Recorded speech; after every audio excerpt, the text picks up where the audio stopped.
Yo, what's the deal? What's the deal? It's your boy, who is Hendo, and we back talking sports.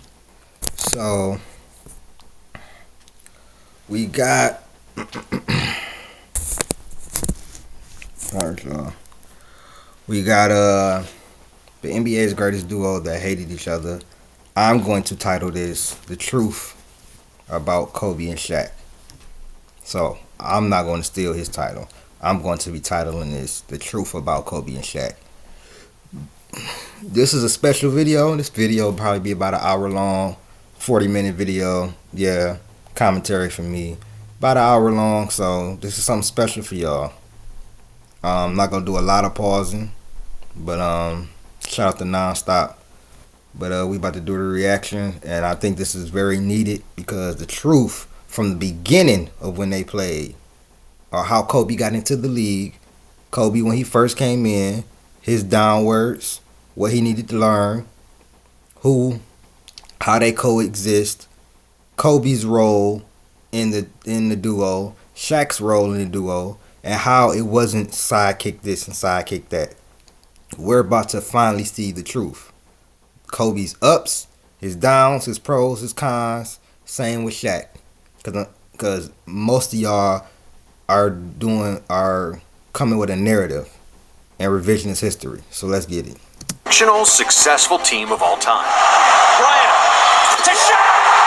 The story of the Los Angeles Lakers during the Shaq and Kobe era was a fascinating clash of egos, filled with insults, media wars, and physical altercations. And despite wanting to kill each other half the time, Shaq and Kobe made it work on the court, with 4 finals appearances and 3 NBA championships. But how good were Shaq and Kobe's Lakers actually? Before Shaq and Kobe became teammates, the LA Lakers were stuck in mediocrity. Since Magic Johnson retired in 1991, the Lakers won only 1 playoff series in the next 5 years, lacking the very thing that used to define them, superstars. Even though the 1995-96 team won 53 games and had some solid players, none of them was a true number 1 option that could lead the team to a championship. After a quick and painful exit in the first round of the 96 playoffs, Houston takes out Los Angeles 3-1. The president of basketball operations, Jerry West, knew that he needed to make a big splash. And 3 days before the Lakers ended their season,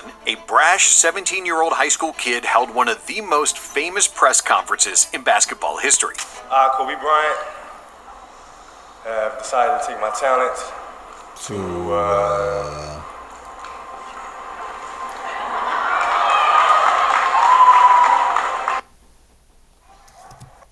if not the most famous high school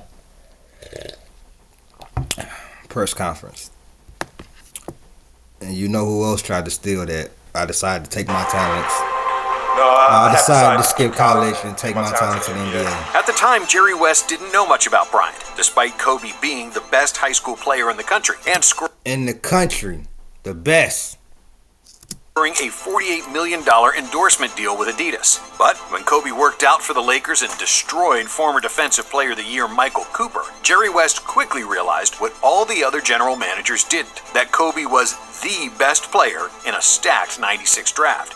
To watch him work out, it was like ridiculous, okay? I mean, like a man playing against kindergarten people. That's how advanced he was. He was versatile, but he was a furious, ferocious defender. That's all he did. He wanted to compete. He was just a natural player who, when he was born, there was a heck of a lot of gold dust sprinkled on his head. And he did not disappoint. He played every... And who would know that more than Jerry West, the guy who took a chance on him? The guy who the guy who the Lakers should have been groveling at not to leave. Because without Jerry West, there is no Derek Fisher. There is no Shaquille O'Neal. Listen, you about to see, there is no Shaq. There is no Kobe. All right, you didn't have to ask him to play hard. But the Lakers only had the 24th pick, and West knew he needed to move up in the draft to get Kobe. So he agreed to trade the beloved big man Vlade Divac to Charlotte, who had the 13th overall pick. The Charlotte Hornets select Kobe Bryant from Lower Merion High School in Pennsylvania. And after he got Kobe, West knew that he had an ace up his sleeve to negotiate with the biggest free agent on the market, Shaquille O'Neal. See? Shaq was never supposed to become available, and all that the Orlando Magic had to do was to give him a $115 million maximum extension. But the Magic decided to lowball O'Neal, offering him a measly $54 million, explaining how they needed to save money to keep Penny Hardaway. On top of that, the Orlando Sentinel organized a poll where 91% of their readers voted that Shaq didn't deserve a max extension. After those two insults from his team Boy, was they wrong. and the city, O'Neal had made up his mind. Even though the Magic eventually offered him $115 million, it was too late. So Jerry West swooped in and offered Shaq the biggest contract in basketball history at the time, $120 million over 7 years. Now niggas getting 120 over 4 years now. This shows you how different the NBA was in the 1990s. It was kind of longer contracts, and you know what I'm saying, this was around the time where, you know what I'm saying, the NBA started getting global. Jordan, you know what I'm saying, you had Jordan and everything like that. Now you had Shaq, you had you know what I'm saying, other players. You know what I'm saying? And it was like almost in the prime of it really being global and really getting to the point to, like, damn. Like, the NBA is everywhere. Like, Mike had already did everything he had to do. We in 95, 96. We're literally at the apex of the NBA's global popularity. Like, and now we getting to the point to where the money is just getting, you know what I'm saying, far more astronomical. Money and the lure of Hollywood were an offer that Shaq couldn't refuse. And because West also drafted Derek Fisher with the 24th pick, the 1996 offseason was arguably the greatest yield for any general manager in NBA history. He got Kobe, Shaq, and Derek Fisher in one offseason. 3 guys who contributed to 5 titles. 2 guys that contributed to 5. 1 guy that gave you a 3-peat. Contributed to a 3-peat. But even though everything looked good on paper, in reality, things weren't as peachy. At the start of training camp, everybody had to introduce themselves. And it was Kobe's turn. He said this: "Yo, I'm Kobe Bryant. I'm from PA. I went to Lower Merion High School and dominated everything. I just want y'all to know, nobody's gonna punk me. I'm not gonna let anyone in the NBA punk me. So be warned." Clearly, he was no ordinary rookie. But when the season started, Kobe was coming off the bench, mainly because he wasn't willing to give up the ball, ever. And that was Kobe's downfall when he first came in. He thought you know what I'm saying, he had to do that coming in but while doing that, he forgot that you have to be a great teammate first, though. You know what I'm saying? You are a rookie. That's not a way to make an impression. You know what I'm saying? That's not the way to make the impression. He was balling, but you have to get your teammates involved too. You know what I'm saying? So trust me, I know how Kobe was when he first came in. O'Neal nicknamed Kobe Showboat, and even though there were no major problems between them, you could see that their chemistry wasn't ideal. On November 17th, after Bryant scored a career-high 16 points, Shaq complained to Kobe that he wasn't giving him the ball, to which Kobe calmly said, "Get it off the rebound if I miss, bro." Bryant was arrogant and he was selfish, often dribbling into double teams and taking impossible shots. On top of that, he was standoffish, not trying to socialize with his teammates off the court, which distanced him from everybody and caused coach Del Harris to play him only 15 minutes per game. But even though Shaq and Eddie Jones made the All-Star team, Kobe was the main attraction at the 1997 All-Star Say weekend. what? Eddie Jones made the All-Star team. Why couldn't Shaq get it done with Eddie Jones? They both made the All-Star team. Why Shaq and Eddie couldn't get it done? I just got a question. If Shaq could win the championship with anybody, why he couldn't get it done with Eddie Jones? Kobe was the main attraction at the 1997 All-Star Weekend, winning the dunk contest. Between the legs, Kobe Bryant. again. and leading all players in scoring at the rookie-sophomore game. However, despite Kobe's youth and Shaq missing 31 games due to injury, the Lakers still won 56 games and finished with the 4th seed in the West. They easily dispatched the Blazers in the first round, behind 33 points and 9 rebounds per game from O'Neal. But in the second round, Shaq was slowed down by Utah's big men Greg Ostertag and Karl Malone, and he only averaged 22 points in the You mean against that Predator, he only averaged 22 points a game? This is what? The 96, 90, it's probably the 97. Yeah, this is the 97 semifinals. Averaging 22 points a game. Kobe wasn't starting yet. Y'all don't like to mention this, though. Y'all forget about this. Kobe wasn't starting yet. I don't put 97 or 98 on Kobe. He wasn't starting. He was coming off the bench. Shaq had Eddie Jones, Nick Van Exel.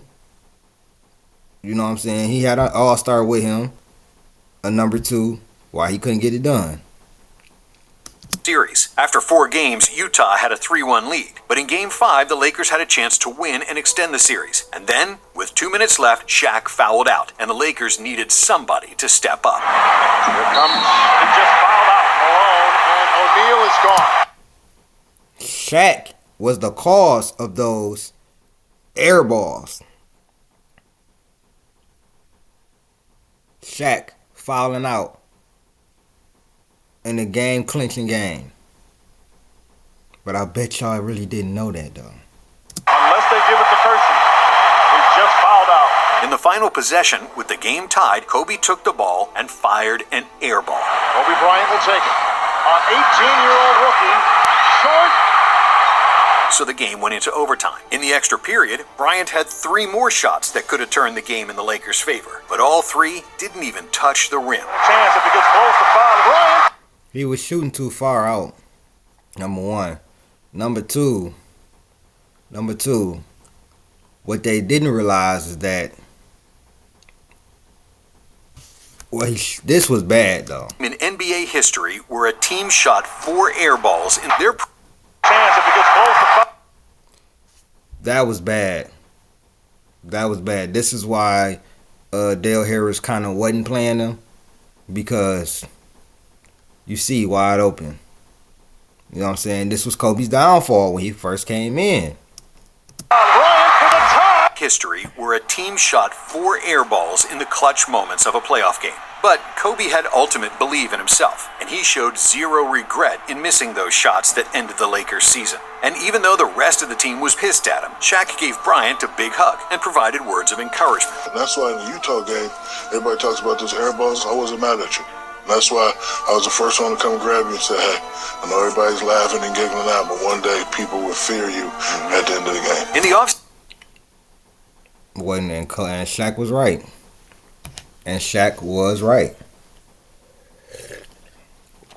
Kobe was trying to be too... Listen, Kobe, he had to relax. You know what I'm saying? He came in, you know what I'm saying, too standoffish, too brash, too, you know what I'm saying, too much of his guards up. You know what I'm saying? Once he relaxed and he went to the fro and everything like that, he started to be more cool, calm, and getting more personable with his teammates. You know what I'm saying? He got it together. Kobe worked tirelessly to add strength, reporting to camp 10 pounds heavier, and it was pure muscle. The Lakers also signed small forward Rick Fox along with Robert Horry, who joined the team a few months earlier. The Lakers had a well-rounded squad that aimed to go all the way. LA started the season with 11 straight wins, but then they lost Shaq to an abdominal injury who missed 20 games. In Shaq's absence, Kobe was trying to take over games, and it was most notable against the Bulls and his idol Michael Jordan. Even though he was still a teenager coming off the bench, Bryant had a memorable game, going bucket for bucket with the greatest player in the game, and showing no fear whatsoever. Kobe has sent a message to everyone else that he is the future. Jordan finished the game with... I thought they weren't comparing Kobe to Mike at this age. I thought they was comparing him to Scotty. Right, Gilbert Arenas? 36 points. but Bryant wasn't far behind with 33. When Shaq returned, LA continued to win, and they had 4 players selected to the All-Star game: O'Neal, Jones, Van Exel, and Bryant, who was voted as a starter by the fans despite not starting on his own team. Kobe thus became the youngest Why didn't Shaq get it done? player selected. Huh? Eddie Jones. Nick Van Exel. Kobe off the bench, though. But you got 2 starters. I'm not understanding. Huh? Why couldn't Shaq get it done? Huh?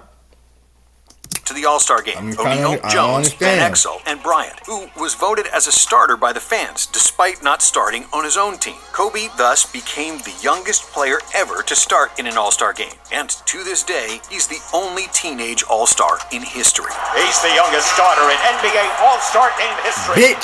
At guard from the Los Angeles Not even your Lakers, king did that, nigga. Kobe Bryant.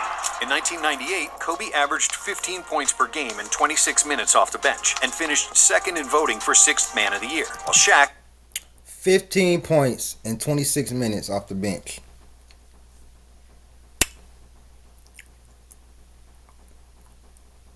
So he averaged, think about this. His first 2 years, he barely was touching. He touched 15 minutes in his first year. Then they bumped him up another 10 minutes, and he went from 7 points to 15 points a game. averaged 28 points and 11 rebounds, finishing 4th in the MVP voting. The Lakers ended the regular season with 61 wins, just 1 win shy of the best record in the NBA. They got past the Blazers and the Sonics without major issues, losing just 2 games on their way to the conference finals against Utah. But against the Jazz, problems emerged. With Stockton and Malone, Utah had the best pick-and-roll duo in the NBA, which didn't bode well for O'Neal, who wasn't a very good pick-and-roll defender At all. and had trouble guarding Malone outside the paint. Now let's call it what it really is. Why they lost against them. Malone was cooking Shaq with that pick and roll. Malone and Stockton was cooking Shaq with that pick and roll. What did I tell y'all? If you got a good pick and roll partners, or you have a big man that can stretch the floor, those type of guys gave Shaq problems. Tim Duncan gave Shaq problems when he used to step out on that 17-footer and everything like that. Because in the paint, Tim Duncan couldn't really do shit with Shaq. Like, you know what I'm saying? Not too much. Like, he abused them from here and there. Like, he really abused David Robinson, if I'm being real. Tim Duncan, it was like back and forth. But Tim had something that Shaq didn't. Tim had that little 12, 15 foot, you know what I'm saying, little jump shot or bank shot. And Shaq couldn't do nothing about that. Shaq was not a good perimeter defender or a good pick and roll defender. If you know, you know. The mailman destroyed the Lakers with 30 points per game in the series. And even though Shaq averaged 32, the rest of his teammates shot the ball horribly, especially Bryant and Van Exel, who combined for 18 points and just 29% from the field. The Jazz took a 3-0 lead, and before Game 4, Nick Van Exel ended the practice by saying, 1, 2, 3, Cancun. Clearly showing that he didn't believe the Lakers could turn it around, to the disgust of his teammates. And even though he was right, and Utah ended up sweeping LA. And that's the final. I'm all about innovation. So they lost because of 2 reasons. And the sweep in. Shaq didn't get the help that he needed from Van Exel, I guess, and Eddie Jones, and he couldn't stop Karl Malone. That's what happened. So it's partly on Shaq, partly on his teammates. This completes the Utah Jazz are returning to the NBA Finals. Shaq came to Jerry West's office demanding that Van Exel get traded. West was sickened by Van Exel's words, and he quickly obliged, trading his all-star point guard for Ty Lue and Tony Battie. It was one of the last trades in the NBA that could have gone through, because on July 1st, 1998, the NBA entered a lockout following a dispute over a collective bargaining agreement. This cut the regular season to just 50 games, but before play resumed in February, the players kept in shape by organizing pickup games. And during these games, the two Lakers superstars had their first big fight. By that time, O'Neal was not a fan of Kobe. Shaq was tired of the selfish play and missed shots in the conference finals, and was jealous of Bryant's growing superstardom. Shaq had just lost his Reebok deal and was dealing with legal issues, all while Kobe was viewed as a PR darling, scoring endorsements with Adidas, Spalding, Sprite, and even his own Nintendo game. This was supposed to be Shaq's team. He was the best player. No. This was Kobe. They drafted Kobe, nigga. What are you talking about? I told y'all niggas he was jealous of Kobe, bro. And Kobe thought Shaq was lazy. Now, Shaq wasn't wrong with the selfishness at the beginning and everything like that. He wasn't wrong. I'm a Kobe fan. I will never sit here and say that Kobe, at some point in his career early on, was, you know what I'm saying, a selfish teammate. You know what I'm saying? But what I'm not gonna do is sit here and act like Shaq and Kobe just didn't work out because Kobe ran Shaq out of town. No, they both had issues with each other, and they both had issues to where it just didn't work out. On the Lakers, and he expected Kobe to treat him like a big brother. But No. Kobe had no interest in being anybody's little brother. He No. was interested in dominating and becoming the best player in the world. He didn't care about being Shaq's friend, rejecting numerous opportunities to hang out with the big fella, which didn't sit well with Shaq, who wasn't used to getting rejected by anybody. Bro, so you don't when the care duo about played that. in one of those off-season pickup games, the tension was palpable. I think I can remember the first time we had our first fight, and you looked and said, okay, this is crazy. We were playing a pickup game. We was doing a lockout season, Southwest College, playing a pickup game. We're on opposite teams. Right. And trash talking. Yes. And you kept saying, yeah, take that little. R.I.P. Mamba. Me. Yes. I said, oh, hold on, ain't gonna be too many more of those little, you know. Yeah, I remember that. And what'd you say? Well, what you gonna do about it? What you gonna do about it? The next thing I knew, I saw a big hand coming this way, and I remember going this way, and I remember throwing some lollipop. The Polynese came and caught, and then they all just kind of broke us apart, broke us up. When the season finally started, the Lakers were a mess. Shaq and Kobe hated each other, and neither respected coach Del Harris. Even though Harris was an excellent X's and O coach, he didn't connect with his team on a personal level, and couldn't deal with the turmoil between his two superstars. Kobe hated Harris for not giving him more playing time and trusting him with the ball. Shaq hated Harris for babying Kobe. After 12 games and a 6-6 record, it was clear that something had to change. My thing is this: how is he babying Kobe when he's reprimanding him for his selfish play?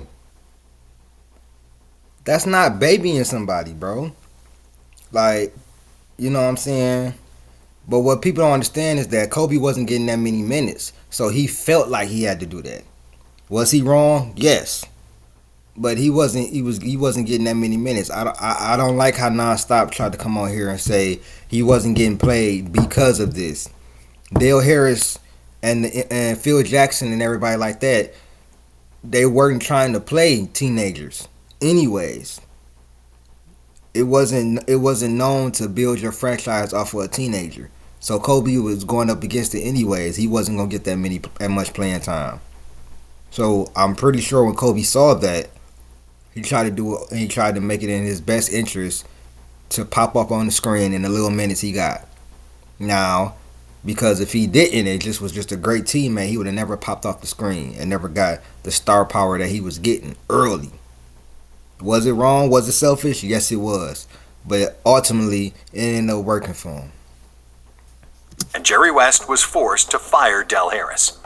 We're not going in the right direction. We felt a coaching change was necessary. Kurt Rambis was promoted from the assistant to the head coach, but it soon became obvious that Rambis was not the guy who would get the Lakers on the same accord. And then, in a desperate attempt to give the team a jolt of energy, the Lakers signed Dennis Rodman, which was like adding gasoline to the fire. Rodman was 8 months removed from his last game with the Bulls, and he spent the lockout smoking and drinking and partying with his new wife, Carmen Electra. Then, in his introductory press conference, Rodman burst into tears, showing what kind of an emotional wreck he was.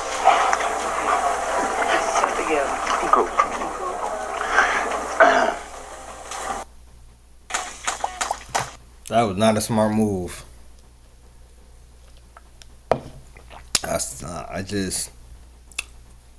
I didn't get it.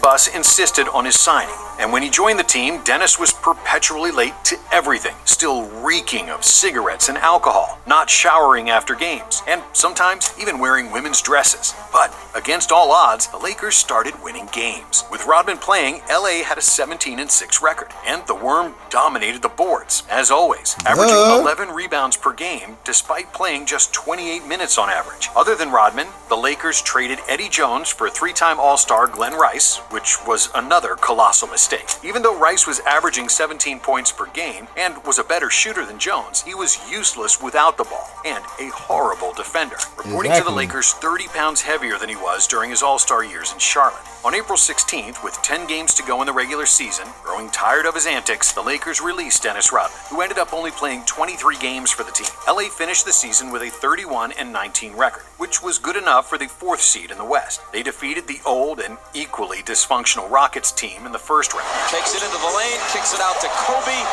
and there's your exclamation point. The Rockets asked for time, and the Lakers apparently are headed for San Antonio. But in the second round, they got swept by Tim Duncan and the Spurs, which surprised nobody. After 3 years of Shaq and Kobe, the best they did was getting swept in the conference finals, and the clock was ticking. Something needed to be done. No, it wasn't 3 years of Shaq and Kobe. Stop doing that nonstop.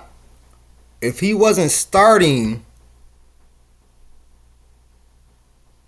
this was 1 year of Kobe being a starter. When you're playing less than 30 minutes, no, stop. Stop doing that. Fast. Otherwise, either Shaq or Kobe would be gone. What does the future hold for the Lakers and for Kurt Rambis? When the season was over, O'Neal demanded a coaching change, saying that Kurt Rambis was a Kobe guy and couldn't play for him anymore. The only guy who was on the market and had the expertise and the credentials to guide the Lakers to victory was Phil Jackson. But there was a problem. Jerry West, the guy who was supposed to hire a new coach, hated Phil Jackson's guts. During the 1972 finals, while they were both still active players, Jackson elbowed Jerry West in the head and broke his nose. And this happened after the game was over. Moreover, West was good friends with Jerry Krause, the general manager of the Bulls, who also had a... I forgot about that, yeah. Jerry West didn't like Phil Jackson at all. I forgot. Phil Jackson played for the New York Knicks team in the 72 finals. fallout with Phil, and West trusted Krause's judgment. Jackson also openly criticized the Lakers through the media during the 1999 season, while taking a sabbatical from the NBA. So, when other people in the Lakers management asked West about hiring Phil, he simply said, "F*** Phil Jackson." But both Kobe and Shaq loved Phil and wanted him to coach the team. So Jerry West sucked up his pride and hired Jackson for a then-record... See? Jerry West knew that it would benefit the team because he cared about the Lakers. Although he hated Phil Jackson. You know what I'm saying? He did it for the team. For the team. Because he cared about the Lakers. Coach salary of $6 million, plus a $2 million bonus for each NBA championship. Without further ado, the new coach of the Los Angeles Lakers, Phil Jackson. Damn, he got $12 million in bonuses. Before the season started, and the results were obvious. Shaq reported to training camp in the best shape of his life because Jackson told him to lose 15 pounds in the offseason. With Kobe, Jackson took a firm stand and proclaimed that this was Shaq's team and that Kobe had to be the second option. Otherwise, he would be traded. Bryant was less than thrilled, but was forced to accept the situation. To enhance the team chemistry, Phil signed veterans Ron Harper, Brian Shaw, and John Salley, whose impact on the team was obvious from day one. and they served as intermediaries between Shaq and Kobe. And maybe the most important change that Phil brought was his triangle offense. However, the implementation was hard at first, especially for Kobe and Glenn Rice, who were isolation scorers their whole life. And because Kobe could beat almost any defender one-on-one, during the preseason he would often abolish the triangle, ignore the open teammates, and attack. But then Bryant got hurt, which was a blessing in disguise. So many iconic Kobe pictures. But I see a lot of people recreating Kobe pictures and them getting criticized for it. You can't get mad at people for looking up to Kobe and wanting to be just like him, and basketball players wanting to recreate a moment in time for one of the greatest, in my eyes, the greatest basketball player to ever live. In my eyes. Out of the action for a month, Kobe watched his team play and win without him. The Lakers started the season 12-4, and when Kobe returned, he was forced to get with the program and try to fit in. In the next 21 games, the Lakers won 20, sitting at the top of the standings with a 31-5 record. But as always, there was drama. Phil Jackson started dating Jeannie Buss, the owner's daughter, which didn't sit well with Jerry West, who She ruined. You know what? Let me stop. Openly beefed with Jackson on numerous occasions. Glenn Rice was unhappy with the lack of shots, and so was Kobe, who would still go rogue at times, which then, of course, frustrated Shaq. The Lakers were the least happy 31-5 team in the history of the NBA, after which Jackson called Michael Jordan in order to talk to Kobe and attempt to calm him down. I had the team, was still probably 99 when I'm coach. Got a screenplay in your head, but Cause that's the only person that nigga was gonna really listen to. I'm being real. Phil, to a point, yeah. After he won the championship, but beforehand, yeah. Michael's out. He's been retired for a year, and he comes to a ball game, and I said, "Let's meet in chairman's room after the game. I want you to talk to Kobe a little bit." He tends to take over a game, at a certain time in the game, and I think that if you convince him to just wait, just be patient. Allow the game to kind of come to him when it's necessary for him to do some things, because the team kind of loses their offensive direction. So I get in this room and he sits down and he goes, first thing Kobe says is, "I could kick your one-on-one." At that moment, if the rest of the Lakers had the power to trade Bryant, he would have been gone in a second, as nobody liked him, and he knew it. "My teammates hate me," Kobe complained to Jerry West. "If I was your teammate, I'd hate you too," West replied. Bryant always had the ability to be objective about himself, and after that, he finally started to play team basketball. The Lakers kept winning games, and towards the end of the season, they truly came together as a team. After Kobe got into an on-court scuffle with Chris Childs, all the Lakers stood up in his defense, and what was a real bonding moment for Bryant and his teammates. LA finished the season with 67 wins and just 15 losses, which was, at the time, the 6th best regular season record ever. With 29.7 points per game on 57% shooting, Shaq led the NBA in scoring and field goal percentage, along with 13.6 rebounds and a career-high 3.8 assists. Shaq was one vote shy of becoming the first unanimous MVP in league history. And on top of everything, there's no way he shouldn't have been. He should have been unanimous. I forgot who that one vote went to, but that way was ridiculous. It wasn't a player on earth better than Shaq in 2000. I'm just being real.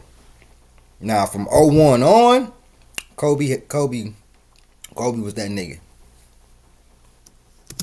He played the best defense of his life, finishing second in voting for Defensive Player of the Year. Kobe was averaging 22.5 points, which was then also a career high for him, and he made the second All-NBA team and first team All-Defense. The Lakers were firing on all cylinders, but the playoffs weren't a walk in the park. In the first round, the Kings pushed the Lakers to a deciding Game 5, where LA ultimately triumphed behind 56 combined points from O'Neal and Bryant. In the second round, the Suns also fell in 5 games, and then the Lakers took a 3-1 lead in the conference finals against Portland, and their finals berth seemed almost certain. But then, Portland bounced back with 2 consecutive wins, forcing a Game 7. And in that deciding game, nothing was working for the Lakers. Shaq. Now this is where I believe the guard changes. I believe this is where Kobe, Game 7, 2000, stamped himself as an equal partner with Shaq. from Game 7 in the Eastern Conference Finals. From Game 7 in the Western Conference Finals in 2000 until they was done being partners. I believe that was the day that Kobe stamped himself as, I'm not the number 2. I could take over the game and lead us to the championship too,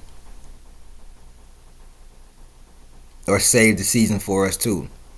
And I believe that's why he came in 2001 so much better. So much better. Kobe took like a 3-step leap. Like, it was like crazy. Was struggling against the 7'4" Arvydas Sabonis. Pippen held Kobe in check, and with 10 minutes left to play, the Lakers were staring at a 15-point deficit. But then Sabonis picked up his 5th foul. Deep to Shaq. Sabonis apparently fouled him. That's 5 on Sabonis. The Blazers kept missing shots, and the Lakers got back in the game. LA took the lead with 2 minutes to go. O'Neal. The Lakers took the lead. And in the final minute, they had a 4-point lead and the ball, after which a legendary moment happened between Kobe and Shaq. Bryant to Shaq.